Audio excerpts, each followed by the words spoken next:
Welcome to China Business Observer. In the past 2 months, there has been a news trend that has been popular on social media, which is that Hong Kong people are increasingly traveling to Shenzhen for weekends.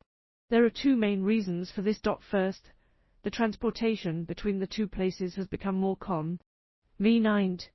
In February this year, the comprehensive customs clearance between mainland China and Hong Kong was resumed. On July 1, the policy allowing cars from Hong Kong to travel to the north officially took effect. After Hong Kong citizens obtain a license, they can directly drive from the Hong Kong-Zhuhai-Macau Bridge into Guangdong. Secondly, mainland Chinese products have become increasingly attractive to Hong Kong people in terms of cost-effectiveness. There has even been a special forces-style one-day tour for Hong Kong people to visit Shenzhen. Hey, start with a morning tea, have Western-style lunch, and then get a manicure in the afternoon. The prices are less than 1/3 of those in Hong Kong, but the quality is excellent. On July 23, the daily flow of people entering and leaving the Shenzhen Bay port reached 107,000, setting a new record. Of course, apart from eating, drinking, and having fun, shopping is also involved. Yes, it is the recently popular trend, known as reverse shopping. In the past,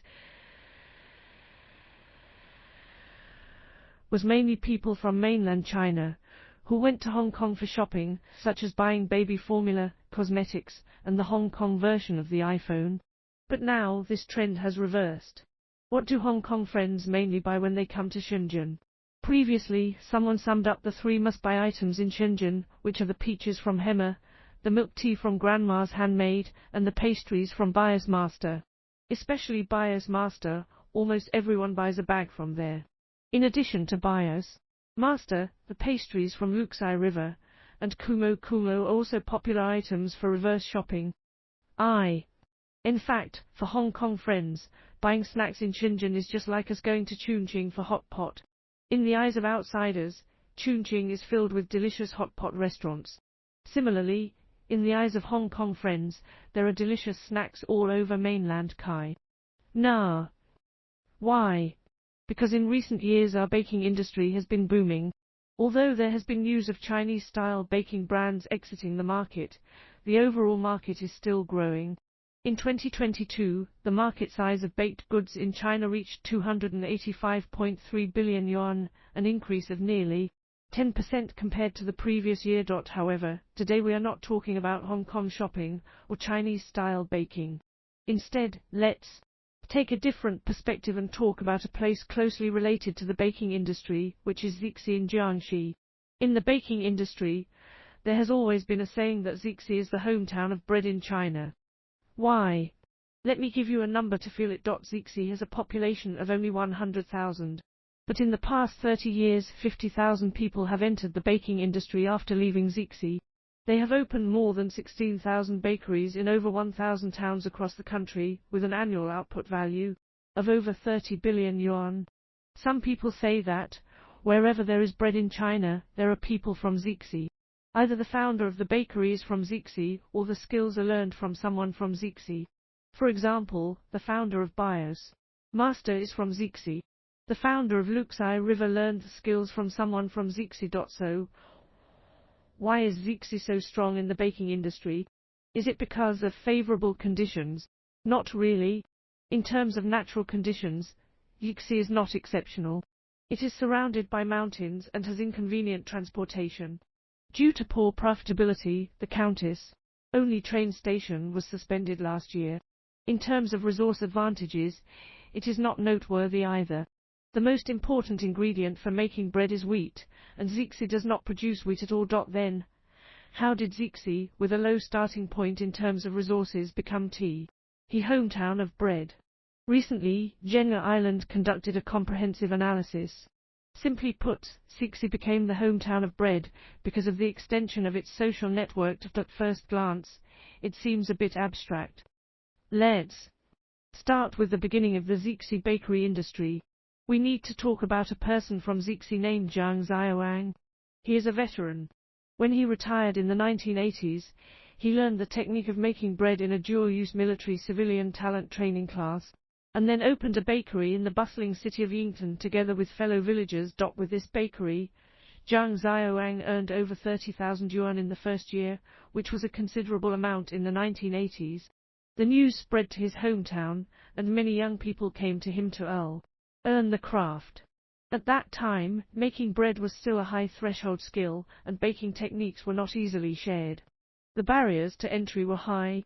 However, Zhang Xiaoang did something remarkable. He took in apprentices for free and taught them baking techniques.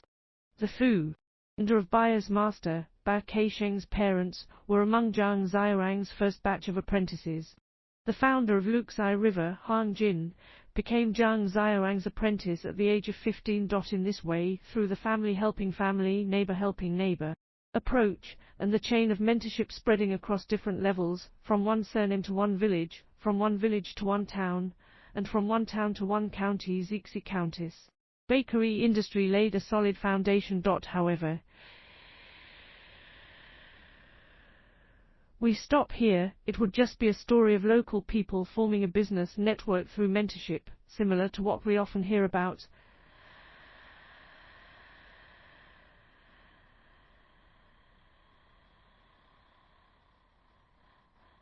as people from Hua in Hunan doing photocopying businesses, or people from Yanlin, Ji in Henan doing film and lighting businesses. But for the bakery industry, expanding this network is not enough, it needs to go deeper.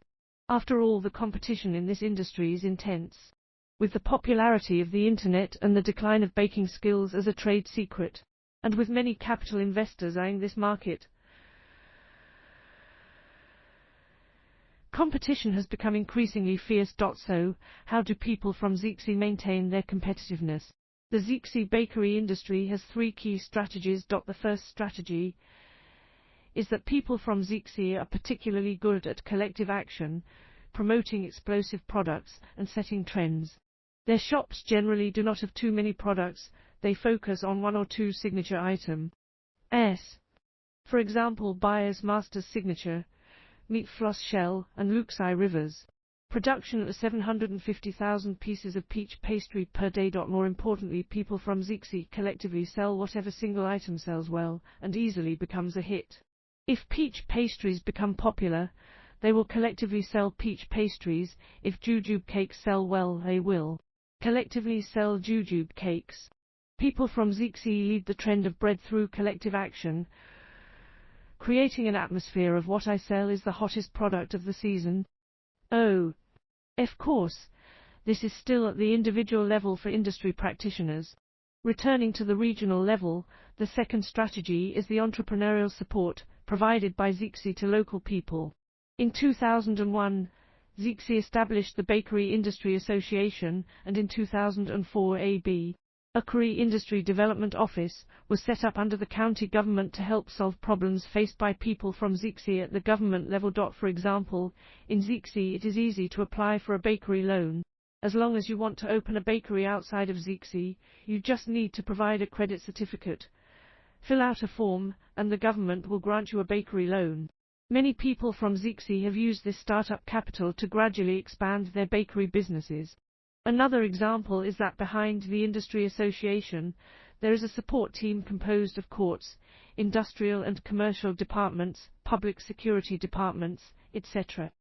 Bakery in Zixi can seek support through the Industry Association when they encounter difficulties. This is the second strategy, the support at the policy level. In addition to this, there is also the third strategy, which is the construction of the overall ecosystem. This is achieved for establishing schools, building supply chains, and synergizing with the bakery industry. For example, in terms of establishing schools, the baking industry evolves rapidly, and popular styles are easily copied. The founder of Buyer's Master, Bao Keisheng, once said he baking industry changes every 5 years. If you remain unchanged, you will be eliminated. So, how to ensure that you don't fall behind? The answer is to establish schools that can provide practitioners with cutting-edge technology and concepts. Since 2002, Zixi has been building baking training schools and cake baking art schools. It has also established a bakery research center, an artistic cake development INS. institute and opened branch schools in other cities to ensure that they can keep up with the industries.